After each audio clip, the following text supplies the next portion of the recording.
हाँ जी, नमस्कार। राधे राधे, जय श्री कृष्ण। कैसे हैं सब लोग? बढ़िया, मजे में, आनंद में। चलिए, ईश्वर आप सबको हमेशा आनंद में रखे, खूब मजे में रखें, खूब स्वाध्याय को बद्धन करें। दोस्तों, हम लोग बात कर रहे थे धार्मिक एवं सुधार आंदोलनों की, और इसी कड़ी में हम लोगों ने पिछली जो हमारी कक्षा थी उसमें प्रार्थना समाज की विशेष रूप से बात करी। ठीक है, बहुत सारी चीज़ें आप लोगों को ध्यान रखना। एक गोपाल हरि देशमुख भी जो थे वो प्रार्थना समाज से जुड़े हुए व्यक्ति थे।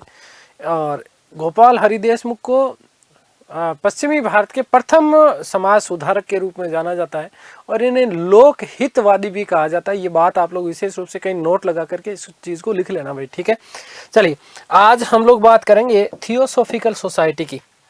किसकी बात करेंगे हम? थियोसॉफिकल सोसाइटी की।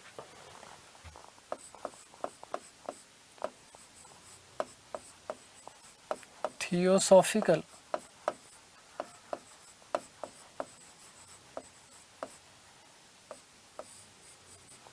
सोसाइटी। देखो, इससे बहुत सारे प्रश्न आपके बन सकते हैं। ठीक है, थियोसॉफिकल सोसाइटी से बहुत सारे आपके प्रश्न बनते हैं।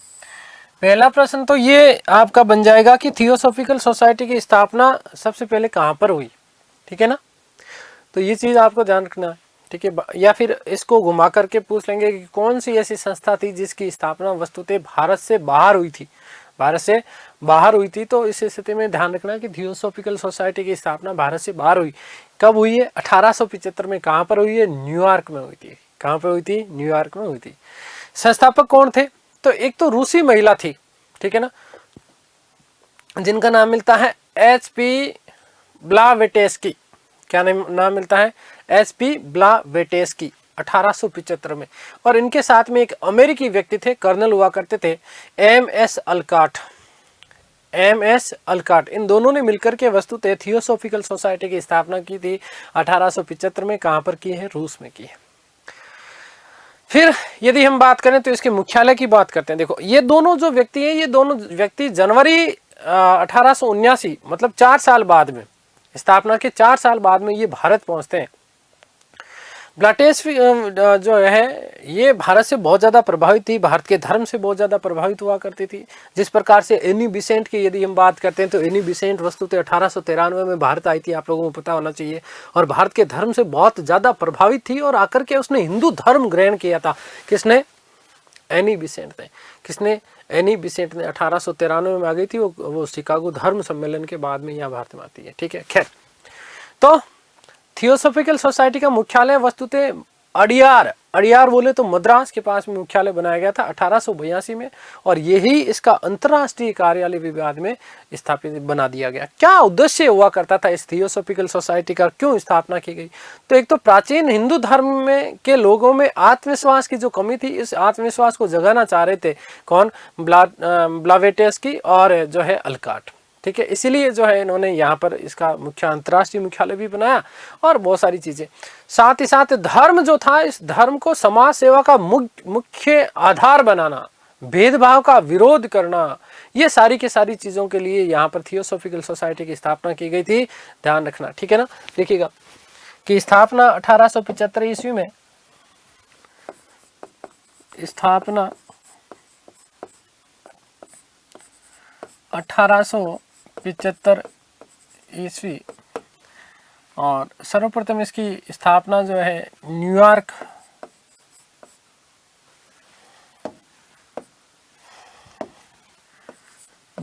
में की गई। कहां पर की गई थी? न्यूयॉर्क में।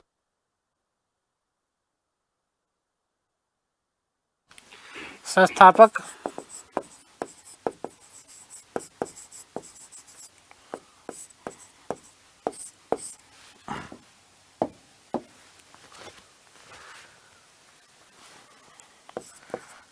HP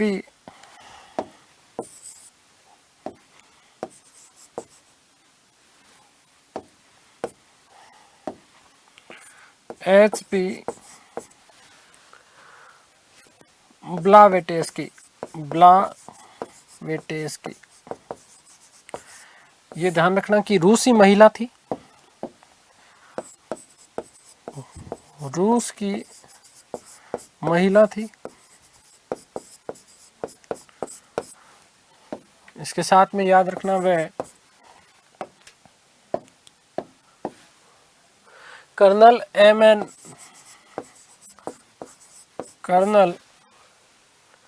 MS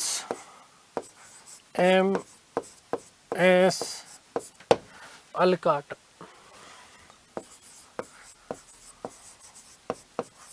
ठीक है, ये अमेरिकी व्यक्ति हुआ करते थे।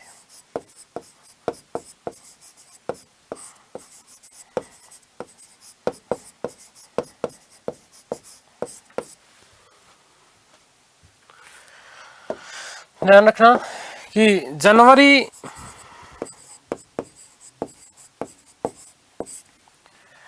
1879 ईस्वी में दोनों भारत आए।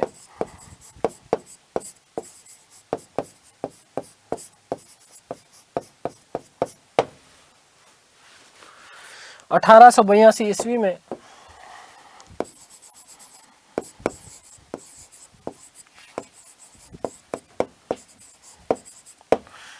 अडियार मद्रास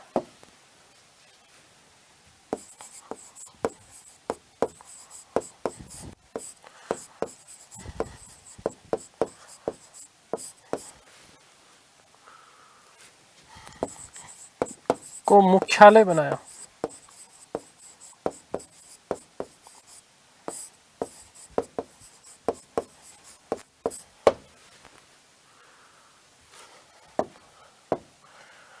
बाद में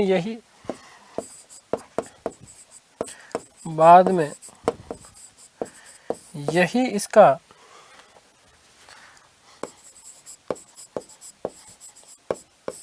अंतर्राष्ट्रीय कार्यालय बना।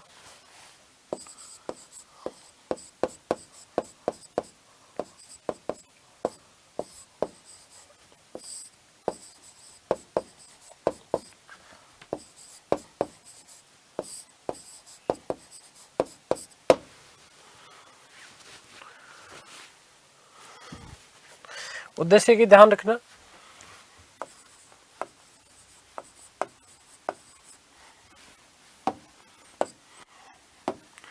उद्देश्य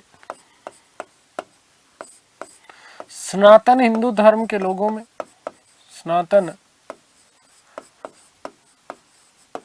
हिंदू धर्म के लोगों में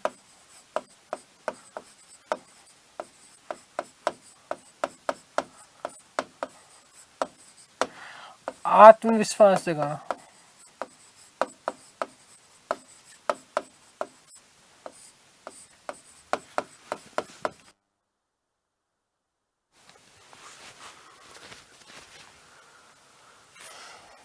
इसके अलावा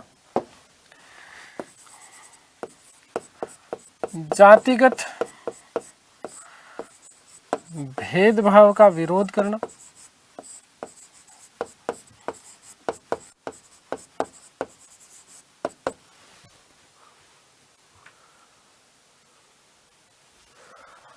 और साथ ही साथ ध्यान रखना कि धर्म को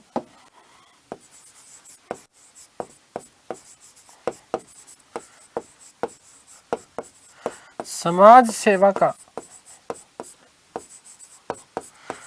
प्रमुख आधार बनाना, प्रमुख आधार बनाना।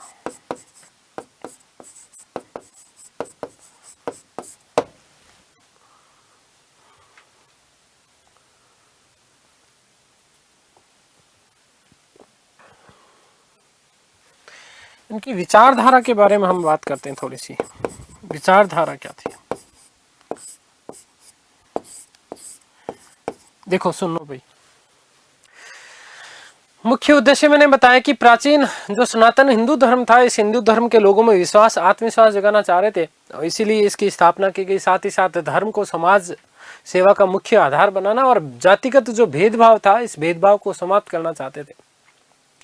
कि इसके सिद्धांत के ऊपर आधारित था तो धर्म, दर्शन और गुह्य विद्या इसका मिश्रण हुआ करता था। इसका जो दर्शन था उस वस्तुतः ध्यान रखना कि मुख्य रूप से हिंदू और बौद्ध धर्म का समन्वय था। यहाँ पर हिंदू और बौद्ध धर्म का समन्वित जो मिश्रण था, ये इसमें यहाँ पर हुआ करता था। विचारधारा देव विज्ञान, विचारधारा कैसी थी? देव विज्ञान, ठीक है ना। देवता के साथ में जो है प्रैक्टिकल बात है ना, देव विज्ञान विचारधारा के ऊपर आधारित था। ध्यान रखना कि देव विज्ञान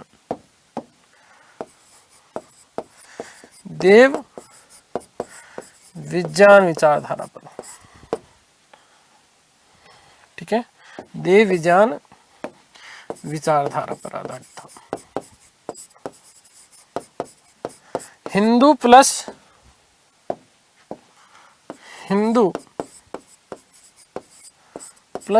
बौद्ध का मिश्रण,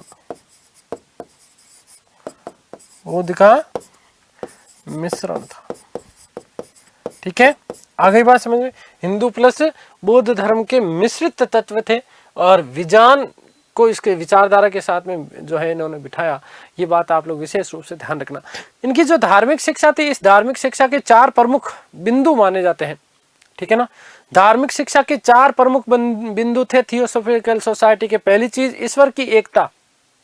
उन्होंने कहा कि ईश्वर एक है। दूसरा, विश्व बंधुता, संपूर्ण जो विश्व है वो उसमें भाईचारे का जो है। और तीसरी चीज, परमेश्वर के विविध रूप। ईश्वर एक है लेकिन इसके परमेश्वर के विविध रूप हो सकते हैं। और साथ ही साथ इन्होंने कहा दिव्य आत्माओं और तथा प्राणियों का जो क्रम है, ये चीज इनकी धार्मिक शिक्षा के प्रमुख बिंदु रहे। क्या क्या प्रयास किए और इसके अलावा क्या क्या उद्देश्य थे, तो ध्यान रखना कि बाल विवाह, वही वाली चीजें, ठीक है, बाल विवाह, जाति पाति का विरोध किया, विधवाओं की दशा में सुधार करने के लिए, नवयुवक जो हुआ करते थे, इनमें शिक्षा का सुधार किस प्रकार से किया जा सकता है, प्रजाति, नस्ल, लिंग, जाति, रंग और के भेदभाव को समाप्त कर लोगों को कल्याण के लिए प्रयत्न करना, इसका सबसे प्रमुख जो था मुख्य उद्देश्य। इसी के साथ हिंदू धर्म की प्राचीन विरासत एवं पहचान को पुनर्स्थापित करना, इसका सबसे प्रमुख उद्देश्य हुआ करता था। ठीक है, आगे बात समझ क्लियर है। मैंने आप लोगों को एक बात बताई थी, मैंने आपको कहा कि एनी बिसेंट जो है 1893 ईस्वी में भारत आती है और एनी बिसेंट ने 1898 में वाराणसी में सेंट्रल हिंदू कॉलेज, ठीक है ना, हिंदू कॉलेज की जो है उन्होंने क्या की थी, स्थापना की थी। मैं बात लिख रहा हूं एक, एनी बिसेंट,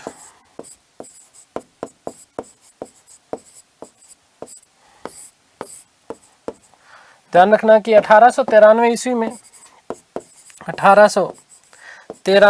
में भारत आई।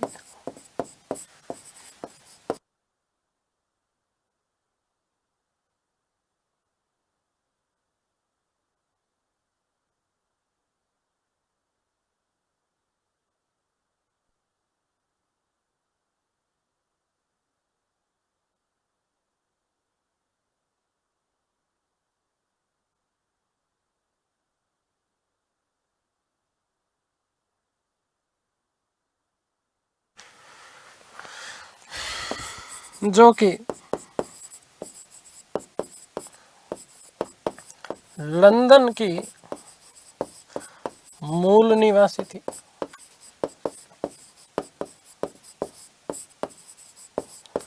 यह हिंदू धर्म से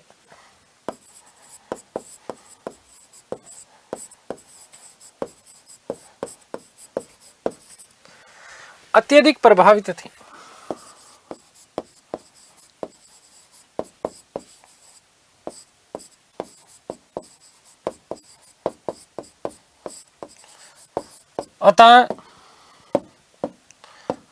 अतः इन्होंने हिंदू धर्म को अपनाया, हिंदू धर्म ग्रहण किया।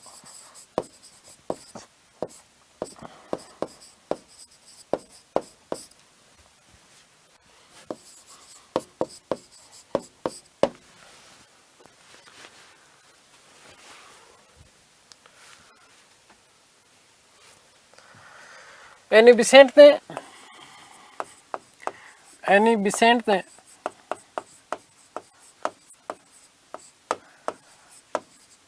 1898 ईस्वी में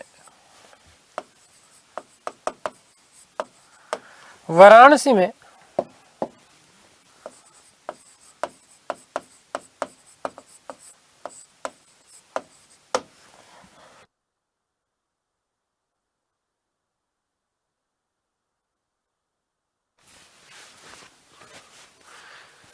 सेंट्रल हिंदू कॉलेज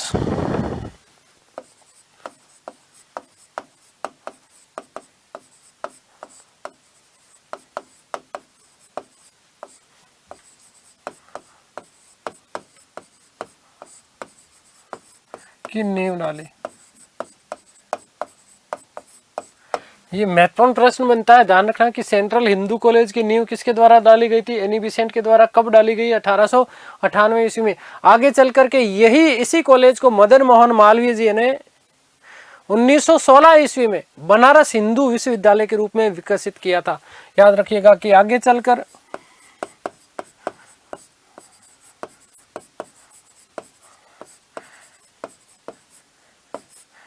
इसी विश्वविद्यालय को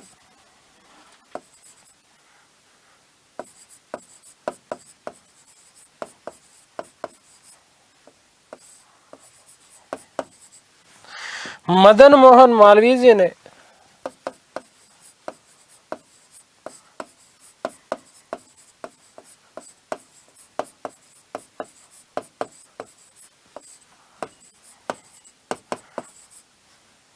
1916 ईस्वी में बनारस हिंदू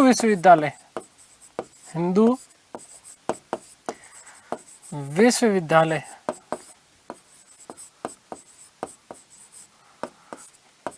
के रूप में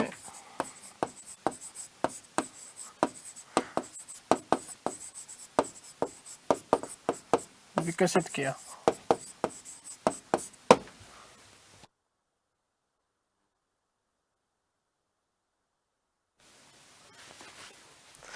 उन्नीस सौ सात ईस्वी में एनी बेसेंट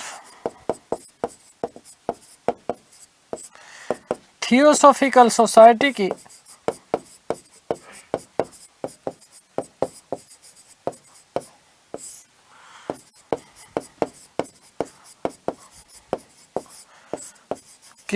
अध्यक्ष बनी।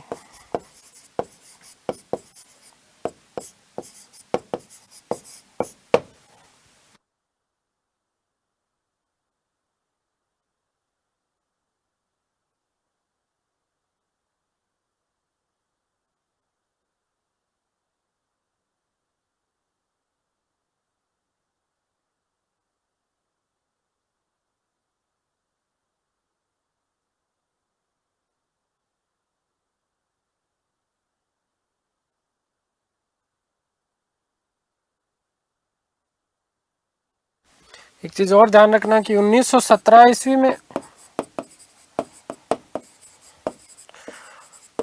कांग्रेस की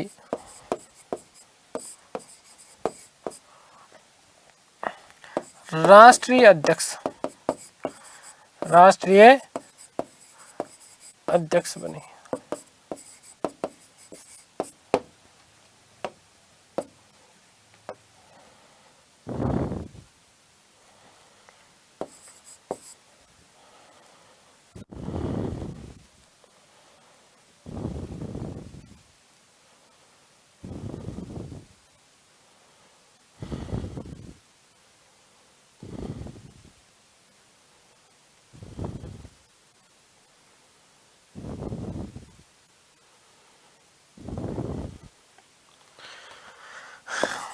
उन्नीस सौ 33 ईस्वी में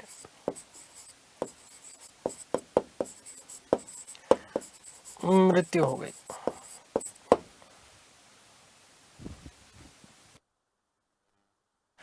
ठीक है, तो ये चीजें विशेष रूप से ध्यान रखना। 1917 में राष्ट्रीय कांग्रेस की अध्यक्ष बनी। ठीक है, अधिवेशन की अध्यक्षता की थी और साथ ही साथ 1933 में इनकी क्या हो जाती है?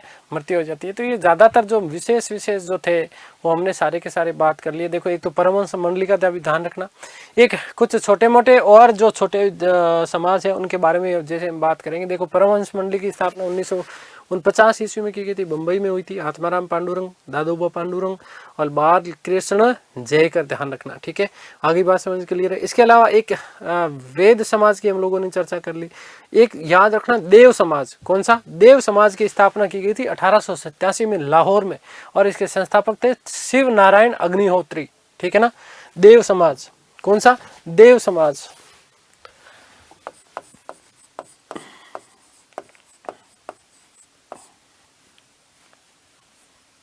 अन्य समाज सुधारक संस्थाएं।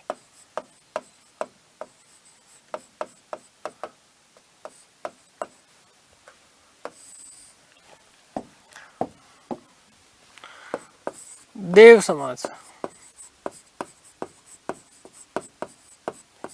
ठीक है। ध्यान रखना कि स्थापना 1887 ईस्वी में कहां पर की गई थी? लाहौर में।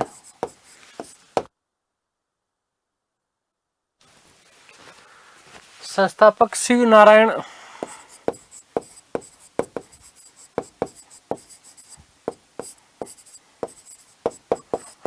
शिव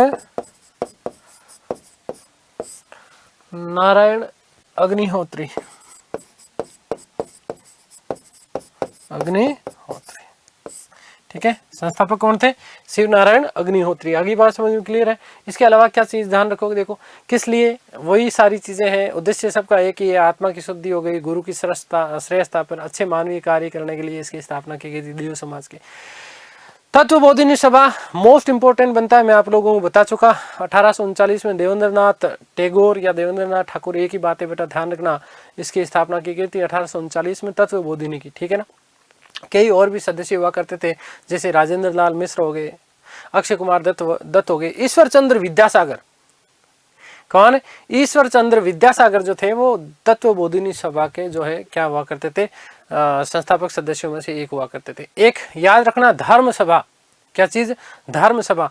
धर्म सभा की स्थापना की गई थी 1830 में, ये भी बंगाल में। इसकी जो है स्थापना की गई थी राजा राधाकांत देव के द्वारा, ठीक है। और उद्देश्य सती प्रथा का समर्थन करना था, ये मोस्ट इंपोर्टेंट बनता है, ध्यान रखना। धर्म सभा,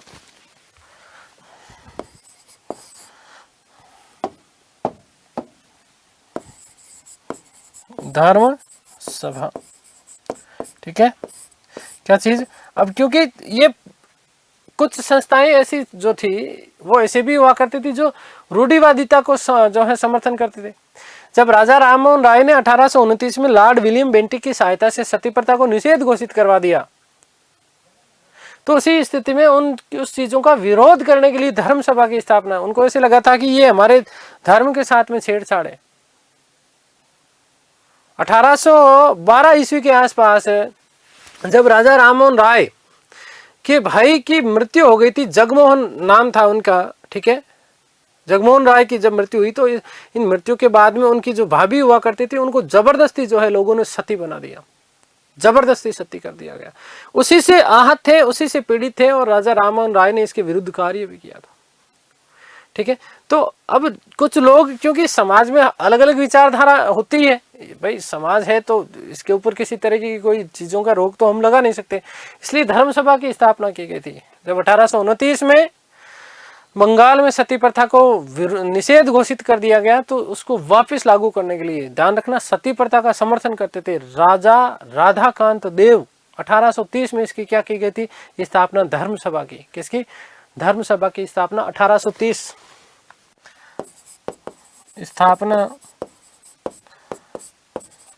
1830, ध्यान रखना कहाँ? तो बंगाल में। संस्थापक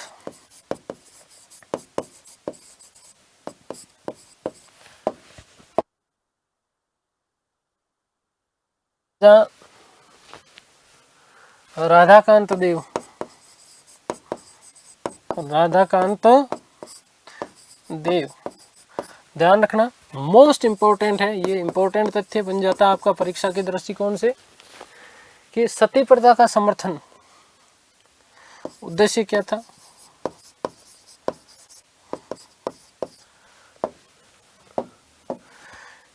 सती प्रथा का समर्थन, सती प्रथा का समर्थन।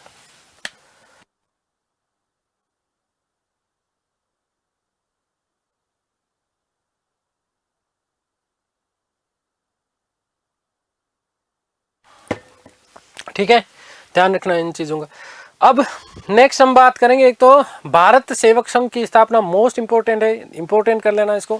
भारत सेवा संघ की स्थापना कब की गई थी? 1905 में। कहां पर की गई? बंबई में की गई थी। संस्थापक कौन थे? गोपाल कृष्ण गोखले। भारत सेवा संघ, भारत सेवा संघ, ठीक है, स्थापना 1905 में। स्थापना 1905, कहां पर? बंबई में, ठीक है। और संस्थापक ध्यान रखना,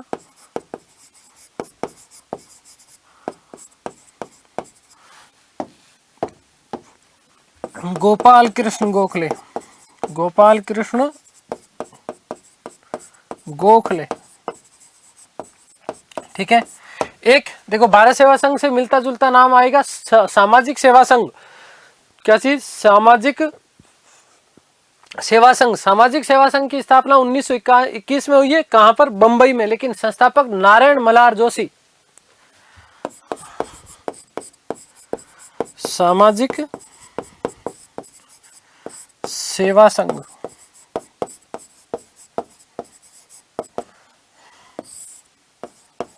ध्यान रखना, स्थापना 1921 में। स्थापना 1921, बंबई। कहां पर?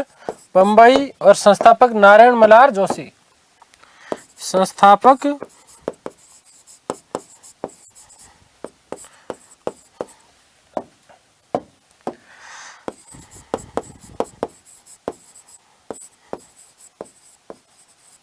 नारायण मल्हार जोशी।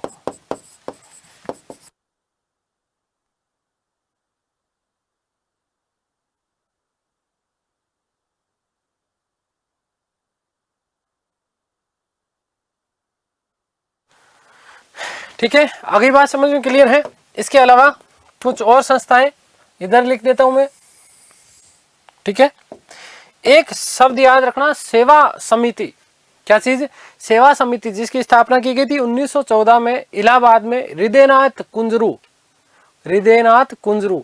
सेवा समिति, सेवा की मन में किसने बनाई? हृदय में बिठाना है। हृदयनाथ कुंजरू। कहां पर? इलाहाबाद में। कब? 1914 में, ठीक है। सेवा समिति, सेवा समिति,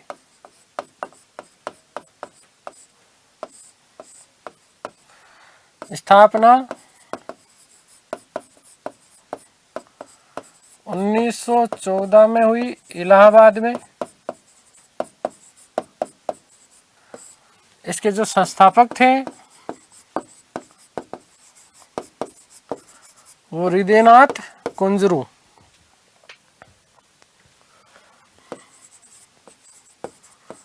हृदयनाथ कुंजरू, ठीक है। ये चीजें आप लोगों को इसे केवल सिंगल लाइन है, देखो इसमें कोई वो नहीं, केवल फैक्ट है ना, तो इनको आपको याद रखना है। भील सेवा संघ या भील सेवा मंडल, ठीक है।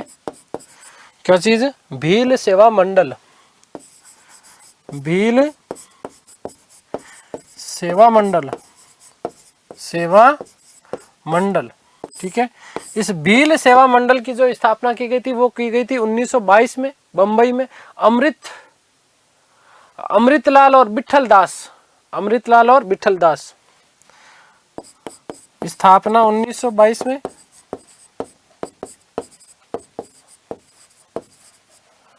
कहां पर हुई थी? बंबई में। और संस्थापक इसके ध्यान रखना अमृतलाल और विठल दास।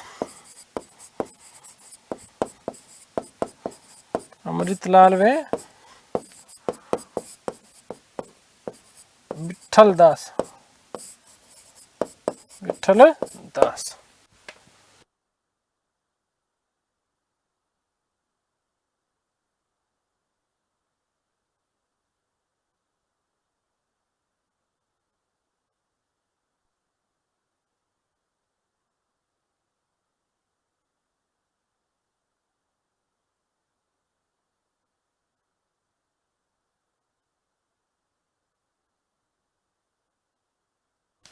तो ये हमने सारी की सारी चर्चा कर ली है हिंदू धर्म सुधार आंदोलनों की। ठीक है, कुछ तथ्य हम लोग बात करेंगे मुस्लिम धर्म सुधार आंदोलनों के।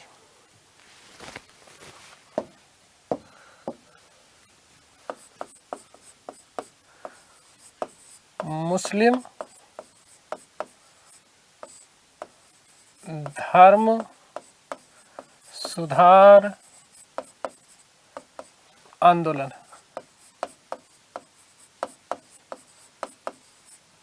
मुस्लिम धर्म सुधार आंदोलन।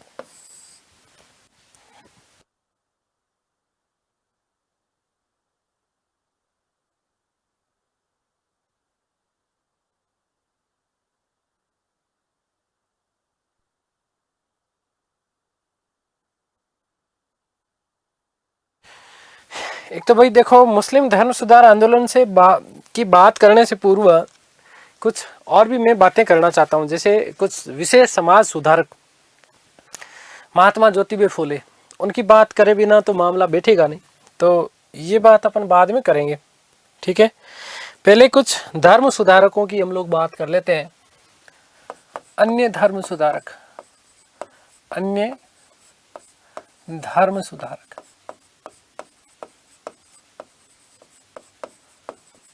अन्य धर्म सुधारक कौन कौन से?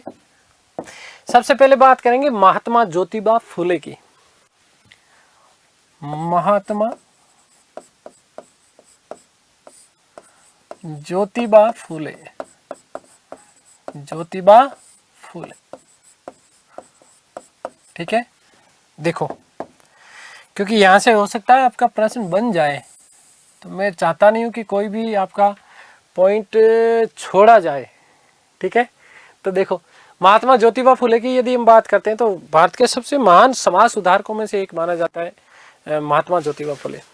अछूतोद्वार, स्त्री शिक्षा का इन्होंने समर्थन किया, विधवा विवाह में पुनर्विवाह, उनकी सामाजिक स्थिति में सुधार लाने के लिए ब्राह्मणवाद का इन्होंने खूब विरोध किया। सारा का सारा जो है अपना जीवन समर्पित कर दिया था इन समस्त कार्यों में। किसने? ज्योतिबा फुले ने।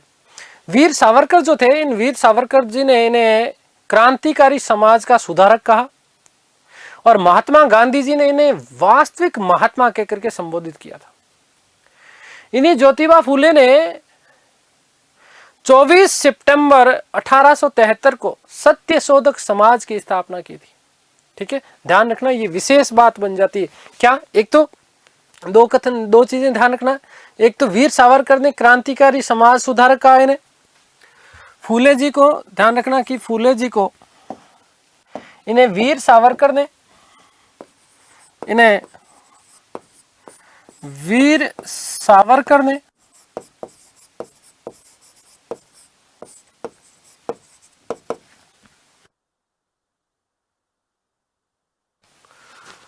क्रांतिकारी समाज सुधारक, क्रांतिकारी समाज सुधारक, समाज सुधारक।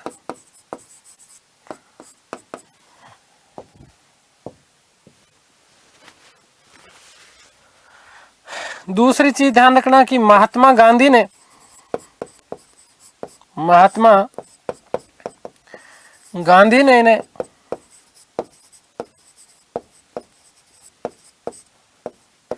क्या कहा था? वेरी मोस्ट इंपोर्टेंट बन जाता है बेटा, ध्यान रखना कि महात्मा गांधी जी ने इनको क्या कहा?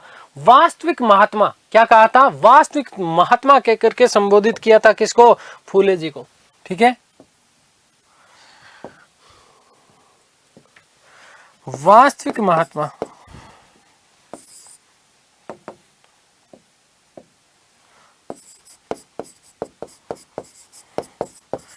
वास्तविक महात्मा कहकर संबोधित किया।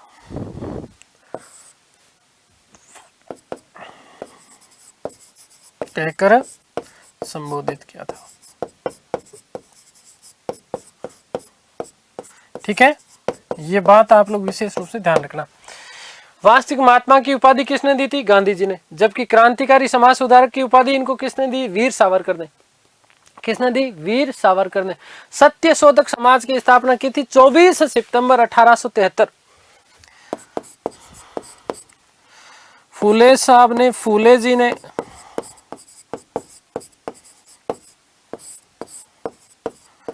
24 सितंबर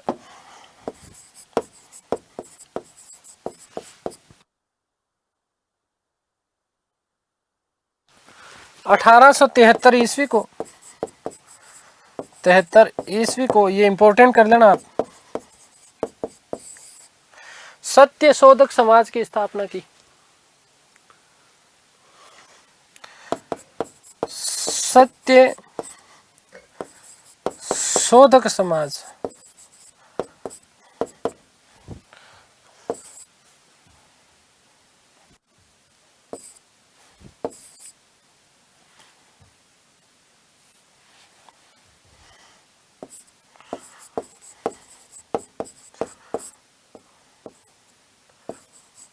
की स्थापना की।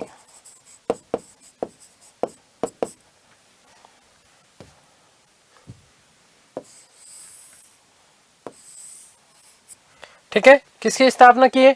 सत्य शोधक समाज की स्थापना कब करी है? 24 सितंबर 1873 को। ये बात विशेष रूप से ध्यान रखनी। और साथ ही साथ जो मनु संहिता हुआ करती थी, इन मनु संहिता की जो कॉपीज थी, जो इसकी प्रतिलिपि थी, इन प्रतियों को सार्वजनिक जलाने का श्रेय किसको जाता है? ज्योतिबा फूले को। और ये ज्योतिबा फूले जो थे, ये कानून, हिंदू कानूनों को मानने से इन्होंने क्या कर दिया था? इनकार कर दिया था। इन्होंने ये जो संस्था जिसकी स्थापना की, इसका मुख्य उद्देश्य क्या था? शूद्र वर्ग में अपने अधिकारों के प्रति जागरूकता उत्पन्न करने के लिए इन्होंने इसकी स्थापना की। साथ ही साथ ब्राह्मणों के एकाधिकार और प्रभुता को समाप्त करना था। इनका एक समाचार पत्र था जिसका नाम था दीनबंधु समाचार पत्र। इसी दीनबंधु समाचार पत्र के माध्यम से उन्होंने ब्राह्मण वर्ग के ऊपर या ब्राह्मणवाद के ऊपर उन्होंने क्या किया था? प्रहार किया था। ज्योतिबा फुले ने कहा कि उच्च जातियों का उनकी भूमि पर कोई अधिकार नहीं है, क्योंकि वास्तव में भूमि का संबंध देशज लोगों से है। इसका मतलब कहीं ना कहीं वो शूद्र वर्ण, जो कि प्राचीन काल से ही जो पिछड़ा हुआ वर्ण था, इसका उसके ऊपर क्या बताते थे? वो अधिकार बताते। आ गई बात समझ में? उद्देश्य क्या है?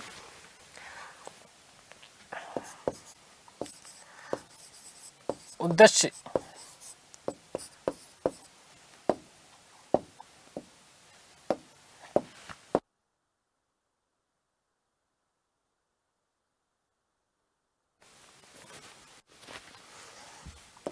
शूद्र वर्ग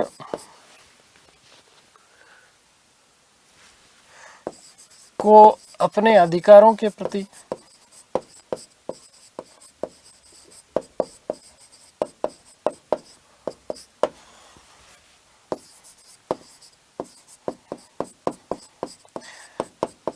जागरूक करना। ठीक है। दूसरी चीज ध्यान रखना कि इन्होंने ब्राह्मणवाद के ऊपर, इन्होंने ब्राह्मणवाद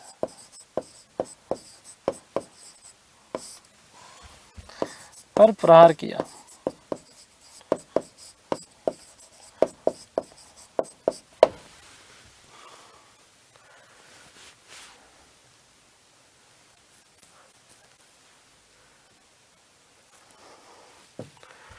ध्यान रखना कि महात्मा फूले ने मनु संहिता की कॉपी को या मनु संहिता की प्रतियों को, मोस्ट इंपोर्टेंट प्रश्न बनता है आपका, मनु संहिता मनु संहिता की प्रतियों को सार्वजनिक रूप में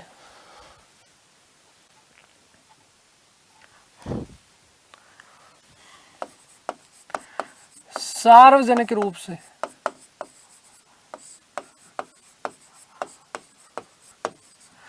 फाड़ डाला, फाड़ दिया।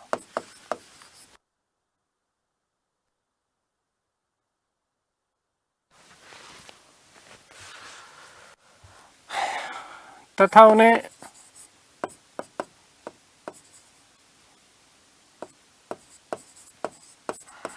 जला दिया। वह हिंदू कानूनों को मानने से इनकार कर दिया। वह हिंदू कानूनों को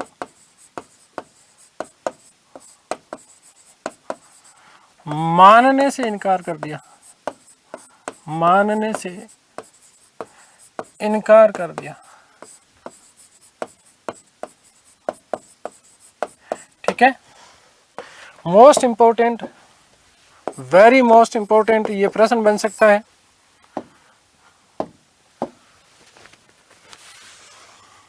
कि अपने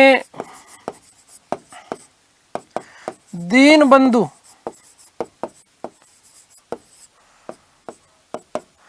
नामक समाचार पत्र में, पत्र के माध्यम से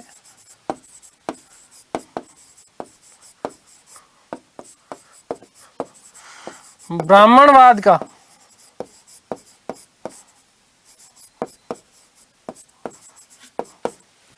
विरोध किया, ब्राह्मणवाद का विरोध किया।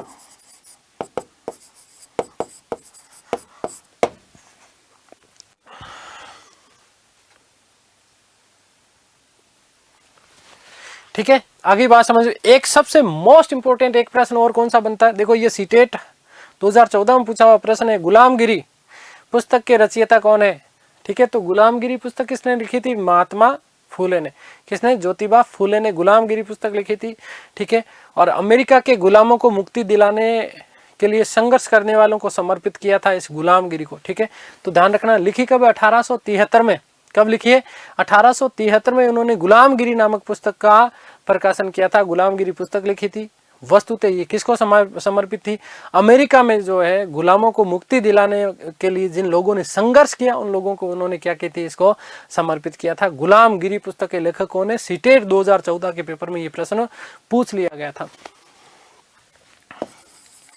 तो ध्यान रखना गुलामगिरी।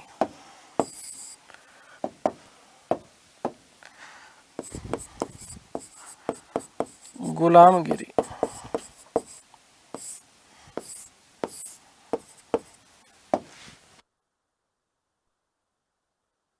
1873 ईस्वी में महात्मा फूले ने यह ग्रंथ लिखा।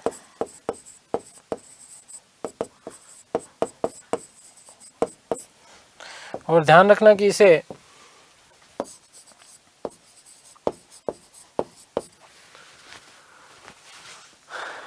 अमेरिका में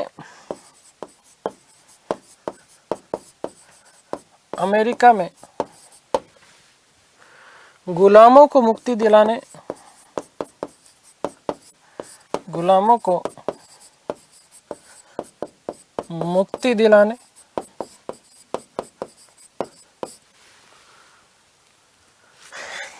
के लिए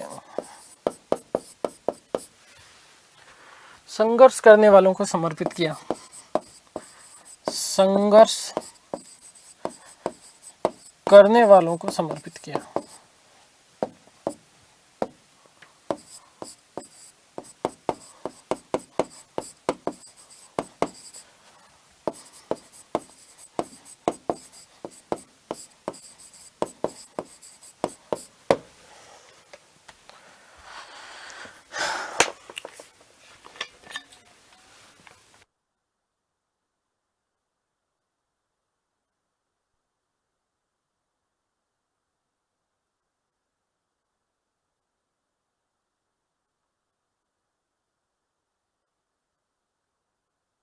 ठीक है, तो ये हमने बात कर ली महात्मा ज्योतिबा फुले की। एक थोड़ी सी हम बात करेंगे ईश्वर चंद्र विद्यासागर की। ठीक है, ईश्वर चंद्र विद्यासागर, ईश्वर चंद्र विद्यासागर, विद्यासागर।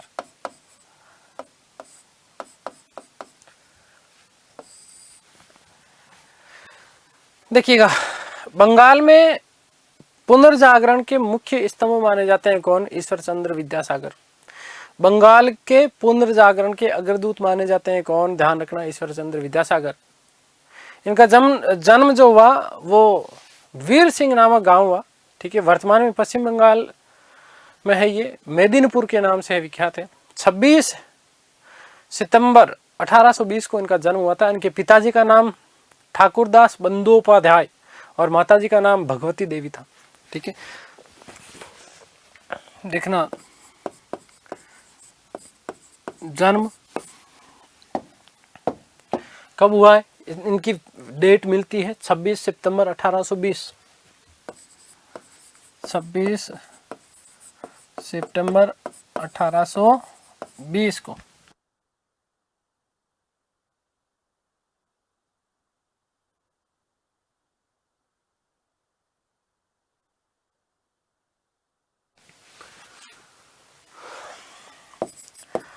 बंगाल के वीर सिंह गांव, वर्तमान ध्यान रखना, वर्तमान पश्चिमी बंगाल।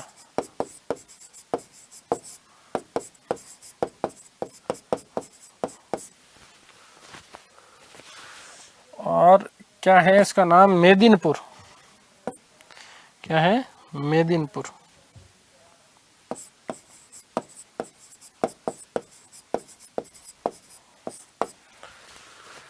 पिताजी का नाम इनका ठाकुरदास बंदोपाध्याय, पिता ठाकुरदास बंदोपाध्याय।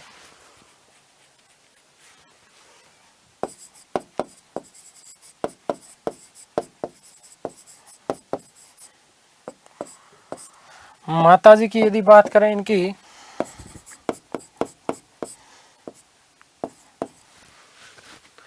तो भगवती देवी। लगे हाथ पत्नी जी की भी बात कर लेते हैं। पत्नी दिनमणि देवी, दिनमणि देवी।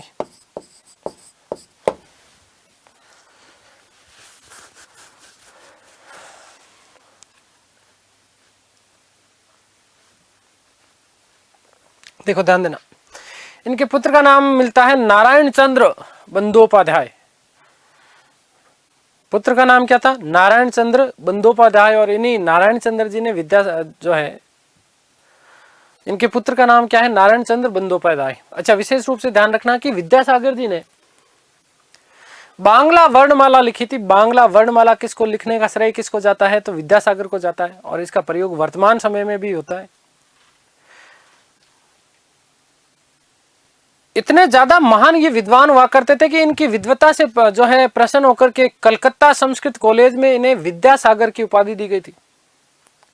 नारी शिक्षा के सबसे बड़े जो समर्थक माने जाते हैं भारत में, उनमें से ये एक थे। ठीक है ना, तो ध्यान रखना कि विद्यासागर जी ने, नोट लगा के लिख रहा हूं, नोट,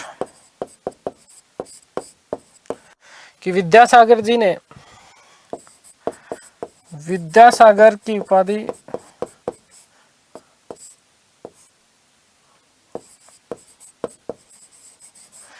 कलकत्ता कॉलेज में, कलकत्ता कॉलेज में प्रदान की गई।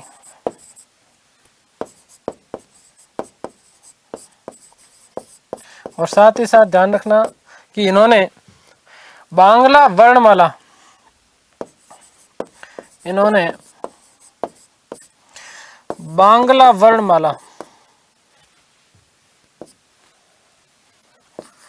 बांग्ला वर्णमाला की रचना की।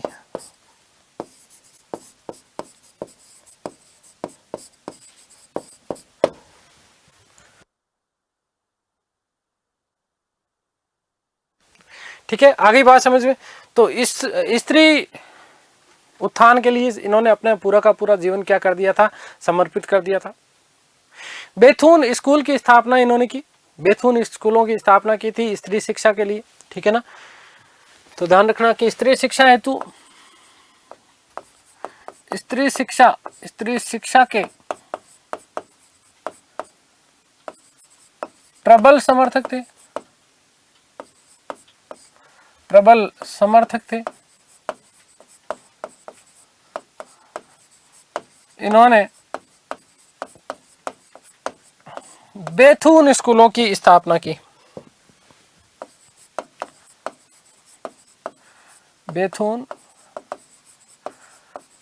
स्कूलों की स्थापना की।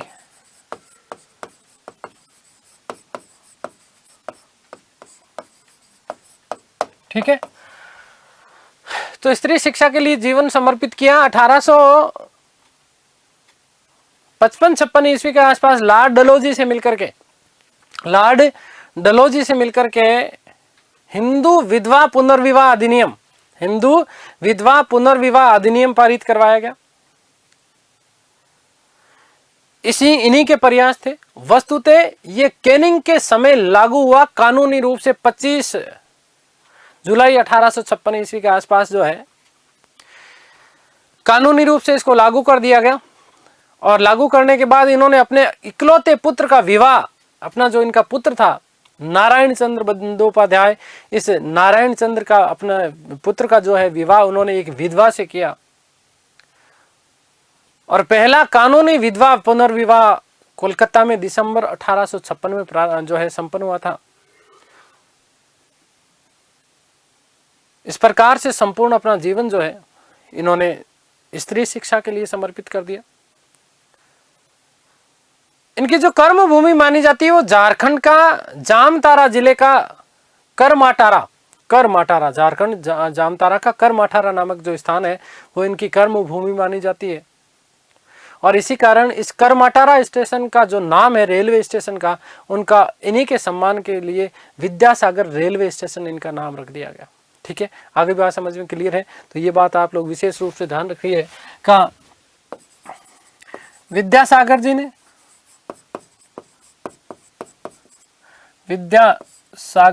ने लॉर्ड डलहौजी के साथ मिलकर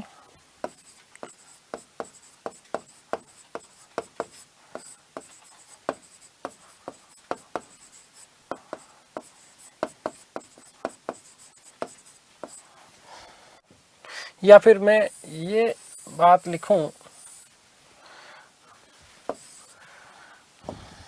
लॉर्ड विद्यासागर जी के समय ही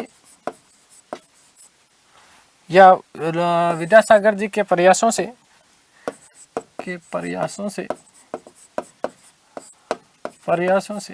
लॉर्ड डलहौजी के समय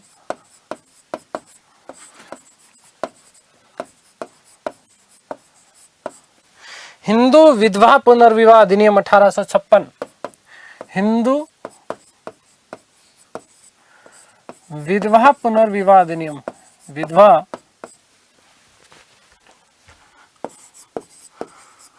पुनर्विवाह अधिनियम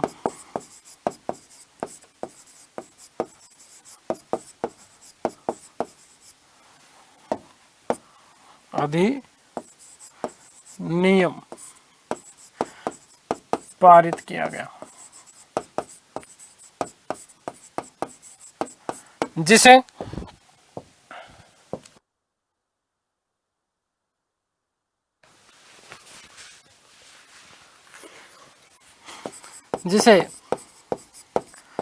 लॉर्ड कैनिंग के समय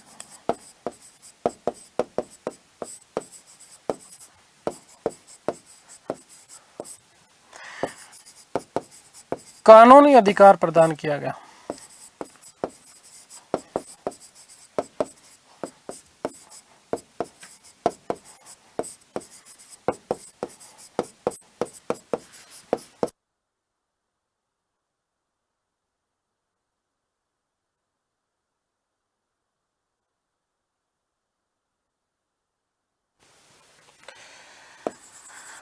विद्यासागर जी ने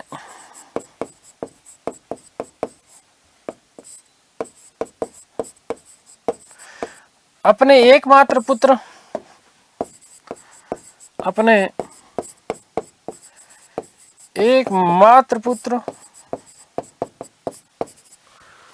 नारायण चंद्र का विवाह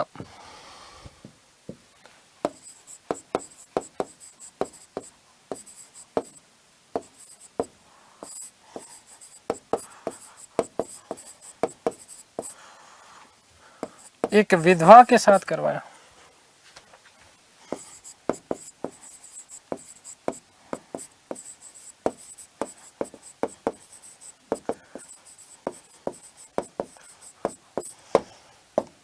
इनकी कर्म भूमि मोस्ट इंपॉर्टेंट है, याद रखना कि इनकी कर्म भूमि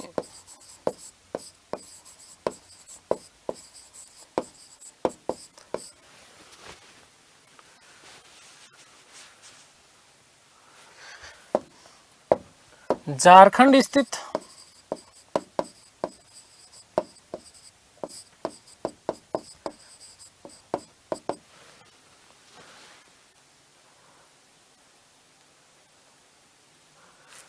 जामतारा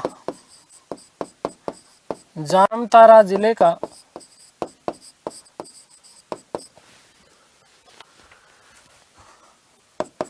करमाटार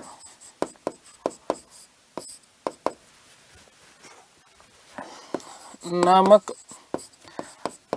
ग्राम था।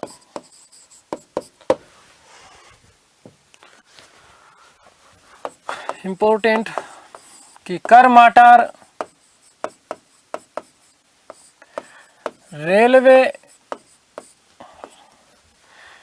स्टेशन का नाम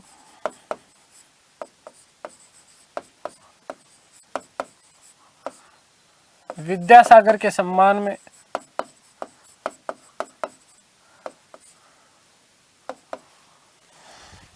विद्यासागर के सम्मान में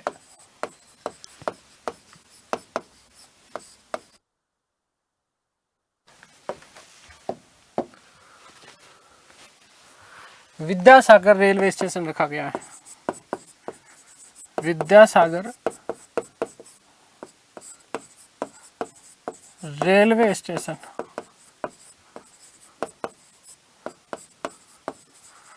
रखा गया है।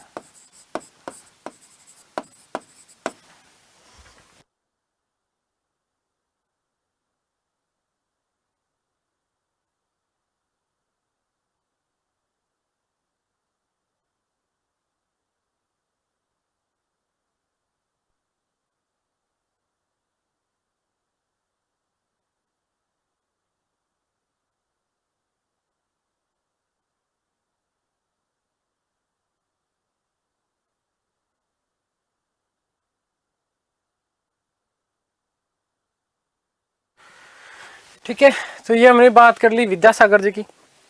एक चीज और याद रखना कि 1839 में कुछ महत्वपूर्ण तथ्य मैं आप लोगों को केवल बता रहा हूँ कि 1839 में विलियम स्लीमन की अध्यक्षता में एक आयोग का गठन किया गया था और उसने ठगी प्रथा को समाप्त किया था। 1843 ईस्वी में कानून बना करके दास प्रथा को अवैध घोषित कर दिया गया था लॉर्ड एलन मेरो के समय। ठीक है, आगे बात समझ में क्लियर है, ये चीज आप लोगों को विशेष रूप से ध्यान रखना। भारत में भारतीय विधवाओं के लिए शारदा सदन की स्थापना में आप लोगों को बता चुका, पंडित रमाबाई ने, है ना, मुंबई में की थी। पूना की ताराबाई शिंदे ने स्त्री पुरुषों की तुलना नामक पुस्तक की रचना की गई थी। किसके द्वारा? पूना की ताराबाई शिंदे ने। नोट, ये आर्ट एट 2000 या रीट 2012 में प्रश्न पूछा गया था। कौन सा ध्यान रखना, ताराबाई शिंदे वाला, ठीक है ना। ध्यान रखना पुस्तक का नाम क्या था, आप लोगों को विशेष रूप से ध्यान रखना है, ठीक है। ये प्रश्न पूछ लिया गया, स्त्री पुरुष तुलना नामक पुस्तक है ना, स्त्री पुरुष तुलना।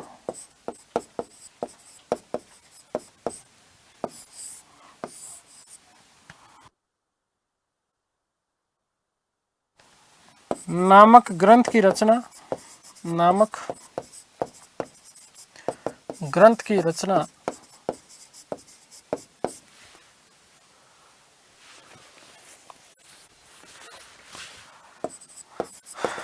पूना की ताराबाई शिंदे, ताराबाई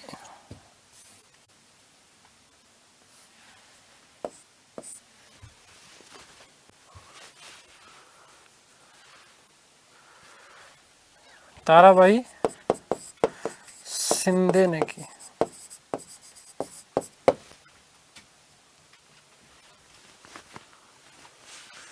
जिसमें उन्होंने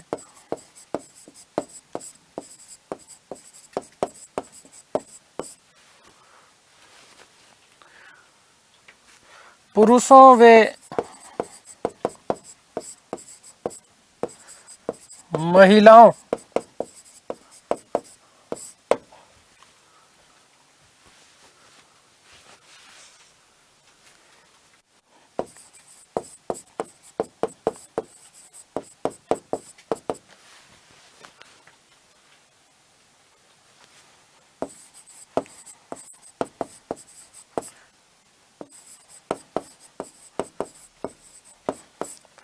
सामाजिक अंतर का वर्णन किया है।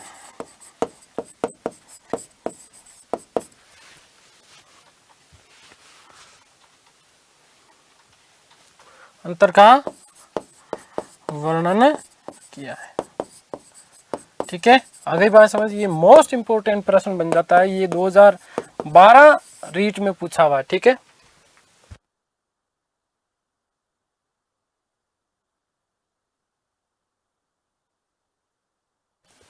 ठीक है, तो ये सारी की सारी चीज़ें आप लोग ध्यान रखिएगा। उम्मीद करता हूँ सारी चीज़ें आप लोगों को समझ में आई होगी। देखो भाई, तथ्य ज़्यादा है, समझाने के लिए इसमें कुछ ज़्यादा है ही नहीं, तो ये चीज़ें आपको थोड़ा सा रट्टा मारना पड़ेगा, ठीक है। तो उम्मीद करता हूँ कि सारी की सारी। अच्छा, एक चीज़ और ध्यान रखना कि बांग्ला गद्य का जनक ईश्वर चंद्र विद्यासागर को माना जाता है, बांग्ला गद्य, ठीक है ना, ध्यान रखना। नोट लगा के लास्ट बात और लिख देता हूँ कि बांग्ला गद्य का जनक, बांग्ला गद्य का जनक कौन है, विद्यासागर जी, विद्यासागर, ठीक है।